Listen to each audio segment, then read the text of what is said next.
Hello guys, welcome back to my channel PN handmade. So ఈరోజు video వచ్చేసి third week off 50 weeks hair growth challenge.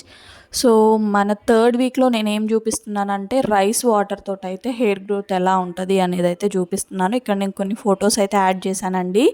So అవి చూస్తే మీకు అర్థమైపోతుంది. ఇప్పుడు రైస్ వాటర్ తోటి ఓన్లీ హెయిర్ గ్రోతే కాదు, ఫేస్ ప్యాక్స్ కూడా పెట్టుకుంటున్నారు. అంటే రైస్ వాటర్ అని కాదు, రైస్ పౌడర్ ఉంటుంది, అంటే బియ్యం పిండి ఉంటుంది కదా, సో రైస్ ఫ్లోర్, సో అదైతే ముద్దలాగా చేసుకొని మన ఫేస్కి పెట్టుకున్నా కూడా గ్లో వస్తుందంట. నేనైతే ఎప్పుడు ట్రై చేయలేదు, ఓన్లీ హెయిర్ గ్రోత్కి అయితే రైస్ వాటర్ వాడతారని అయితే నాకు తెలుసు. సో ఇక్కడ కొన్ని పిక్చర్స్ యాడ్ చేశాను. సో మీకు ఏమైనా డౌట్ ఉంటే ఆ పిక్చర్స్ చూసేయండి, అందులో ఉన్న మ్యాటర్ చదివేయండి, సో క్లియర్గా అర్థమైపోతుంది. సో ఇక్కడ నేను రైస్ వాటర్ అనేది, రైస్ కడుక్కుంటాం కదా, వాటర్ అనేది సపరేట్ చేసి కొద్దిసేపు మరగబెట్టాను. మరగబెట్టిన తర్వాత నా హెయిర్ అంతటికి కూడా అప్లై చేసుకున్నాను.